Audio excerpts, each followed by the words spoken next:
Here they are, the creators and co-hosts of Bussin' with the Boys. Welcome back to the show. Thank you guys. Taylor Lewan at Will Compton, who's giving Josh Pate. He's giving Bane from Batman. What else have you heard?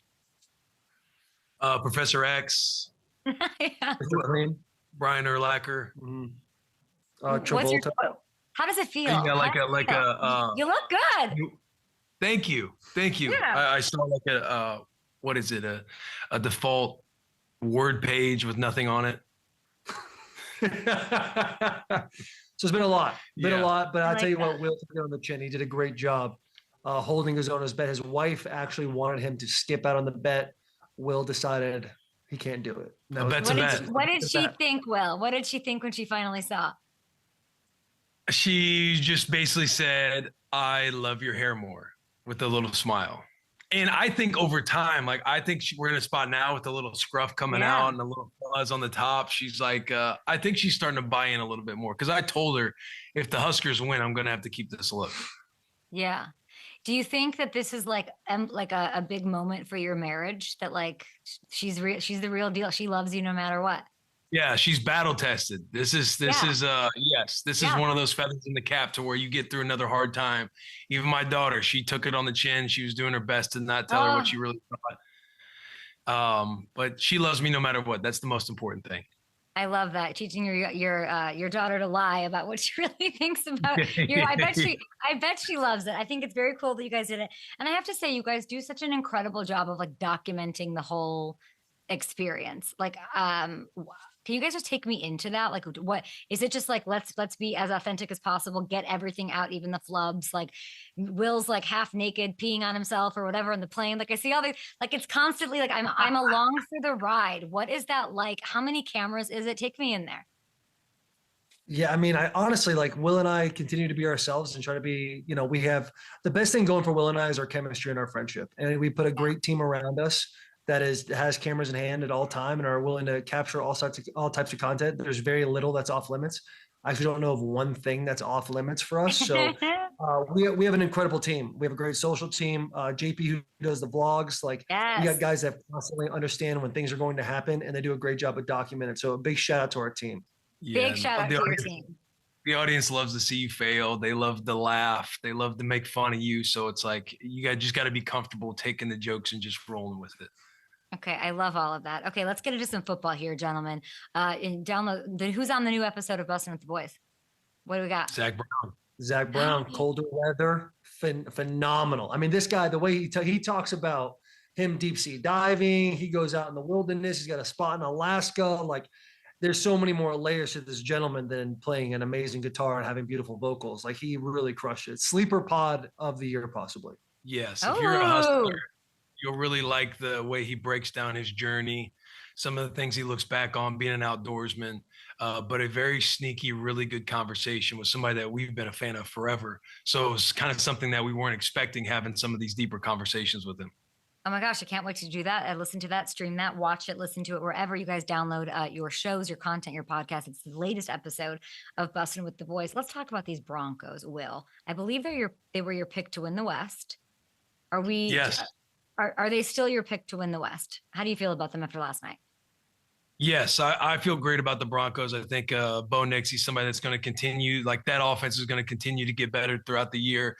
When you look at their couple losses over the previous 2 weeks, they put themselves in a lot of bad situations with penalties and early down situations. I know people have question marks about Bo Nix, but they were in a lot of bad situations. But this defense is for real. In my opinion, it's one of the best defenses in the NFL. They communicate very well at all levels, even the interior. They're looking back at the second level, the linebackers, the DBs, everybody communicates very well across the board. They can do check with me's if the offense is checking at the line of scrimmage. They're all on the same page. They can get home with 4 pass rushers. They're very aggressive with their blitz packages. I think this defense is for real, and they are my favorite team in the AFC West right now. Just to reiterate, people forget that Sean Payton's record in September is 30-30, and then it gets dramatically better in October and November.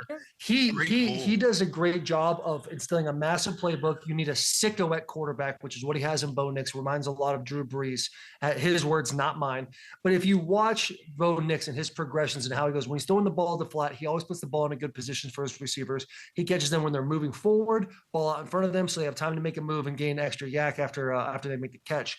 So you see a team here that's in a division where, right now the Chargers are leading it, who are my pick for the AFC West. They're now plagued by injuries on the offensive line. Herbert took 14 hits against the Giants last week and 14 before that as well. So when you're missing both starters and a guard, you're in big trouble.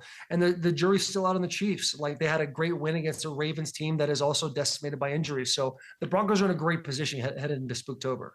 Why is this Nik Bonitto so unblockable, guys? I'd block him. But he's as far as like, you gotta play a little chess with him, man. I feel like as far as like the pure pass rushers that we know and love, like, is he on that Miles, Aiden, TJ tier? That's a great question. I think one that people are going to start to tune in and look at his film individually, because it's like when I was watching the Broncos last week, when I was watching film, it's like he was the one jumping out on the screen. It's kind of like, oh, who is this number 15 cat? Who is Bonitto? Because again, you're mentioning Myles Garrett, TJ Watt, and all these pass rushers that are known around the league. I think he's somebody that's going to very much come into the conversation. And I think everybody right now is going to their computer to watch film on this guy to figure out what makes him so great. Because right now I don't have that answer outside of, this dude is a psychopath off the edge.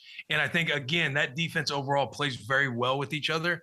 They complement each other very well. But I'm sure he's going to be in the conversation very soon. Yeah, he's in a great position to be successful as well with the back end defense they have. They obviously have the reigning defensive player of the year back there. And when there's such good coverage, it gives you more time to get to the quarterback. When you have more time to get the quarterback, more confidence is established. Then you start mixing up a bag. You're in practice. You're working on new moves because you're going to have a little more time. So confidence breeds confidence. That's why football is the greatest team sport in the world. 11 guys in the field helping each other out. And Bonitto is a huge beneficiary of having that secondary. He's got a lot in his bag right now. And I think by the end of the year, we'll be having those conversations like, is he with the Max Crosbys and the Myles Garretts and the TJ Watts? It's almost like he has to do it. Everyone's watching this year. I'm looking at the numbers, right? It's 13 and a half sacks last year. He's on pace for just under 20 this year. I guess people are taking notice now. And I think we'll go back to this tape and he'll be talked about as one of those things he's doing. I just did a whole spiel about these Bengals. I love them. They're 2-2. They're still alive. They're effing up with penalties and dumb stuff, and I hate to see it. Are you guys with me that they should just bring in JAMEIS, if for nothing else but a big arm that they can get down the field to these receivers? If nothing else, bring him in for vibes. You need it. When you have Joe Burrow, who's hurt every single year, not his fault, by the way. Like I had a take on ESPN the other day. Like, Joe Burrow is the only guy that can lawyer up in the NFL and win a lawsuit versus his team for not protecting him for the last 5-6 years. It's great to have all of these pretty toys on the outside, but you need these hogs, these big uglies in the middle to protect him more consistently. So if he does get hurt, it's like, well, maybe then he's injury prone. Now we can have a new conversation. But that franchise with their defense, with the way Jake Browning's playing, like, bring JAMEIS in there, even if he holds a clipboard. Like, that guy is one of one when it comes to sound bites and content and locker room vibes. Reminds me of a more tan Will Compton. If nothing else, it's like, look at what everybody does when you want to distract the world from what's actually happening. Bring Jameis Winston in, distract them by just putting them on TV, knowing that people are going to tune in just to see what Jameis Winston is up to. Would he be an upgrade on Jake Browning, though, Will? I think so. Why not? Yeah. Hot arm, live arm. It's the touchdowns, arm, right? Interceptions. Yeah, like, I feel like, because I feel like saying he's to come in for the vibes, like, I love it, but I'm also like, can't he play? Like, why can't he be the guy? We've seen it in spurts. He just got to keep them where they need to be so that when Joe gets back, they're in it. And I feel like he gives them a much better chance after what I saw yesterday. It's not even about Jake Browning. It's like everything else is failing. So you can't have both. Like, you have to bring everything, the run game, the offensive line, it all sucks. So, like, at least JAMEIS, I feel like, is a better player. Like, I feel like he's got a better arm. When you have Jamar and T, am I like oversimplifying it? Just get them the ball downfield. Yeah, I mean, when Jake Browning first They came do in, trust Jake Browning. Like, they you know, do. historically, obviously he's had a couple rough games, but historically they've really trusted Jake Browning. You see any quality organization that has a good quality backup that they love and they trust, he clearly operates, takes command of the huddle, knows what he's doing out there. So that would kind of be, if Jameis comes in, it's like, you know, learning the playbook, learning everything else, you know, fast tracking and all that. But again, if it's like, if you were to bring somebody like a Jameis in, you're kind of, you know, I feel like you're kind of trying to find a distraction from what's really going on in house, because they have a lot of holes everywhere on that team. Yeah, Jake's in a very precarious situation right now because he did have a lot of success a year or two ago when Burrow got hurt. But he comes in when Burrow gets hurt in the game. I can't remember, was it Jacksonville? Yeah, and he crushed them. He crushed them this year too. Yeah. Multiple turnovers in that game, and then goes to the next game. And so I think he had 8 turnovers in 6 quarters. When you start to have that snowball effect early and everyone's expecting you to kind of hold, hey, this is where the expectation is. We've seen it from you before. A lot of times confidence can get hurt in that situation. I'm not dead on Jake Browning, but I do believe like you bring Jameis into that fold, like now Jamar Chase, T. Higgins, these guys like maybe get a little more excited because they can take the top off and Jameis can give them the ball 30 yards down the field. I feel like I support. I was the first one to say like Browning can keep them alive. I think that it's less about him and more about he cannot make up for the other deficiencies. Like it almost feels like we're folding or something. And when Browning had the success that we're talking about, it was when the O-line was better. It was when they had a run game. The defense was a little better. So like now they're just kind of screwed. But it would be tough. So it'd be tough on anybody, tough on Jameis, but at least he can air it out. I feel like that's what we came to here, which I love. I was going to ask you about this. Let me see. Let's go to the Titans here, Taylor. Let's go to that next. They're 0-4. I like Cam. I know, but I like this Cam Ward. I like this, like, you know, he called out his team after the game. Taylor, for guys on that team that you know and love, what should they make? What did that do, their quarterback saying that? Oh, yeah. I mean, I think you have a young guy who comes in and has an expectation of winning and doesn't know what it's like to be in the NFL where, you know, sometimes there's so many things going against you that you can't just be the guy to have the juice all the time when your offensive line is giving up sacks and pressures, when your defense is a bend, don't break, but eventually does break kind of defense. You have receivers that are dropping balls. Like I love the you know, him kind of indicting the leadership of that team right now. It's hard. We live in Nashville, Tennessee. I'll tell you what, the vibes are very, very low in Nashville. Everyone's very down on Callahan. So the one bright spot is Cam Ward. Everyone says he has the juice. Now, if you take his first couple of starts and put it next to Will Levis's couple of starts, Will Levis actually edges him out right now. But you're seeing a guy that is willing to extend plays, knows how to extend plays, and still relatively keep the ball safe. But eventually he's going to get pushing. He's going to try to push the ball down the field into tighter windows. And if the offensive line keeps doing what they're doing, he's not going to make it through 17 games. So there needs to be a big change in, you know, offensive scheme. They need to establish a run game. And it's very clear that the Titans are not, they don't have the personnel to be competitive from a talent standpoint right now, which is tough to say. Yeah, but I like this guy. Will, I want to talk about Jackson Dart. I loved watching this. I loved the dance after the touchdown. I like the Dable and Dart after. I think we have that, them hanging out after the game, these moments. I'm looking at his offensive rookie of the year odds on FanDuel. Looking kind of juicy to me. He's currently plus 450. Third shortest odds, something that you'd consider. And what do you make of the Dart debut? The creatine Caucasian. You got the backfield with Cam Scatterboo. Look, it's bringing life. It's bringing energy to a franchise that needs it right now. I absolutely love how Jackson Dart is trying to run through people's faces. He is going to have to, you know, we'll learn very quickly that you can't do that every time. But as far as his very first start and bringing in the juice to that field that the New York Giants fans wanted to see, I think he did do that. And I love watching the moment at the end of the game with him and Daboll, because again, it's like Schefty was saying it last week. This is Daboll's last chip. He's pushing to the front. You heard their conversation on draft night, like betting on him. I'm putting all of it on you, bro. And him to come out and show out and do it as a rookie in his opening start with where that franchise has been at, I think is incredible to see. I hope he lights it up. I would love to get on those juicy odds on FanDuel too. But I like it, man. I love what I've seen from him. Again, he plays with an edge. He plays with the swagger. And him and Cam Scatterboo, I hate that they lost Malik league neighbors because that dude is a dog. So they're going to have to get creative. I do think they're just going to continue to get better. And it seems like the chemistry between him and Daboll is going to be fun to watch. Creatine Caucasians, don't sleep on them. It can't connect one. How I would dare. I would never dare sleep. Can't do it. Creatine Caucasian. You mentioned Shefty. What is that like? Like you two like were in the league forever. Like had him cover you, had him break news. Like he's this like figure, and now you're like coworkers with him. You walk onto set. You got him like making BTS TikTok-y, sort of not TikTok-y, but like he's doing content. He's doing like. What is that? What is it like to sort of like look at him in that different way? It's got to be a little wild for you guys. Kate, can I be honest? Yeah. Be honest. It is A+. Like watching Shefty from afar throughout my career, kind of being in the media world and seeing Shefty, it's Adam Schefter. Right.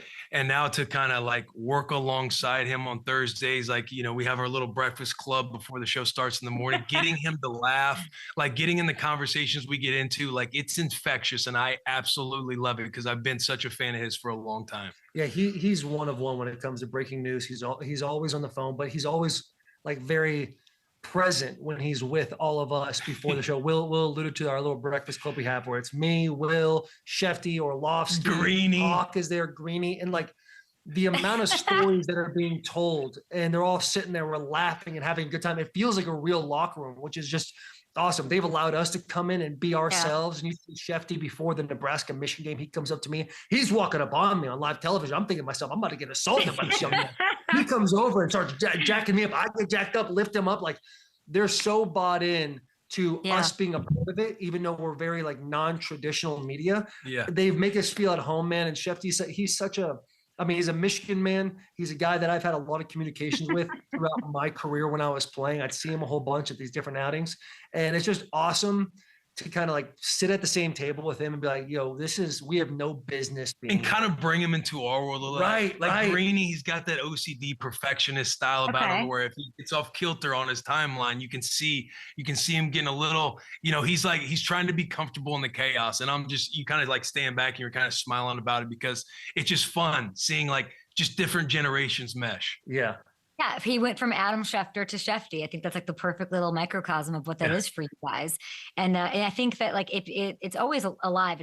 I mean, Get Up's amazing, but you guys show up and it's embraced. It's like a big party in the morning. I think it has been A+, and you guys have absolutely crushed it. And I just figured, like you guys are over there having, like, what are you guys eating? What's for breakfast? What's the breakfast club?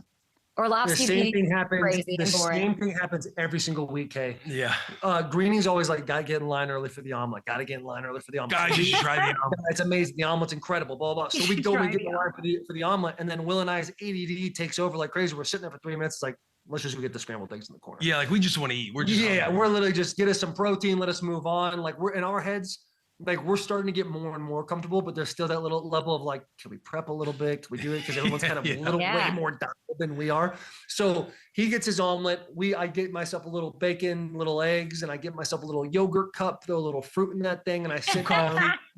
And then you're kind of just waiting for everybody to show up. And when they do, it's like there's like a table for 4, ends up being 6 or 7, and it's all just laughs. It's awesome. That's probably my favorite part of the week. And we're like, Greeny, Shefty, tell us a story. Tell us a story that we would just love to hear back to the old war tales that nobody knows about. And Shefty's always like, I'll tell you a story. And it's like we all kind of sit there quiet, and then he takes this nice long 5 to 7 second dramatic pause. And it's like he's so good at just delivering information. Yeah, it's awesome. It is awesome.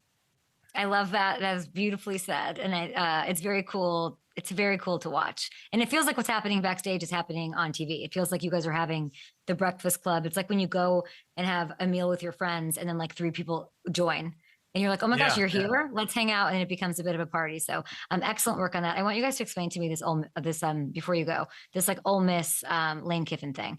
I don't know much. I mean, I saw enough. He's trolling this gentleman who's maybe dating his daughter. Weeks is his name, I think. That is his real name. I don't know. Of all of the great, like I want you guys to put him into perspective for me, like in the ranks of the all-time trolls. Where does Lane Kiffin rank? He's up there. I think you put him in the coaching category, probably number 1. I was going to say college football. He's one of one. It's kind of like following his story. He's got a documentary out on I believe Netflix right now, but it's kind of like a Friday Night Lights feel, right? Like you get the inside, you get the drama. His daughter's dating the star linebacker from LSU. It feels like a high school film. Yeah. It feels like a high school film.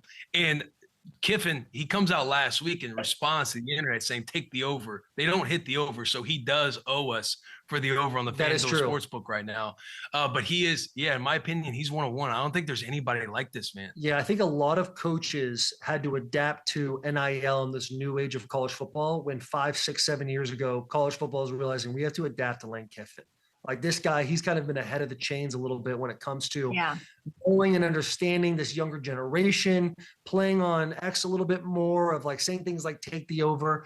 News comes out about his daughter dating Whit Weeks, captain for LSU. He's been on some TikToks. Yeah, a lot of coaches just sit there at the podium and be like, we're focused on LSU this week. Right. We don't care who, blah, blah, blah. But he's like kind of running into it and having fun. And it's like, that is this new age of college football. This is WWE storyline thing that, college is really catching up to in a big way. And I really see the NFL in the very near future catching up to like these storylines that we all get to follow and play with. Do you guys want to co-produce with FanDuel's help, co-produce the reality show? I feel like would love it. I feel like this is what we need. I don't know enough, but like with the family stuff and like, this is just beautiful. Like, I feel like we need the reality show, Lane Kiffin. JP, let's do it. Well, Kay Adams, even Kay Adams, like not knowing and us everybody trying to put Kay on game so we can build some of these storylines. I think from all angles, it would be a very good reality show. I feel like Lane, if you're watching, Lane, this is we'd like to do business with you. We'd like to have a couple cameras follow you around. That's what we'd like. We're in a TV timeout right now with Bussin with the Boys, Will Compton and Taylor Lewan. We wanted to give you guys a little bit of not that you don't have enough platforms to say how you guys feel. We're going to finish this out with something we're calling Bussin out the seams. Okay, you're gonna deliver your NFL take. What is burning inside of you guys when you're on these PJs, on, off them? What are you thinking about, Will? What is your busting out the seams take this week? My busting out the seams take this week, football related. I would say Drake May is a top 5 quarterback in the AFC right now, and that the Patriots are dangerous. I think the Patriots, there's going to be a lot of good culture wins that you're going to see from old Mike Vrabel. I think he's dishing the ball. Drake May, I think he's slinging it around very well right now. So do not be surprised if he's in these conversations over the next few weeks. Yeah. From a non-football standpoint, I think the NFL might have made a mistake making Bad Bunny the halftime Super Bowl show. I think they might. First off, give credit to Bad Bunny, future friend of the show. I'm assuming did an amazing job in Happy Gilmore too. He's talented in singing and acting and all the things in between. However, should it have been the Swifties? I think it should have been.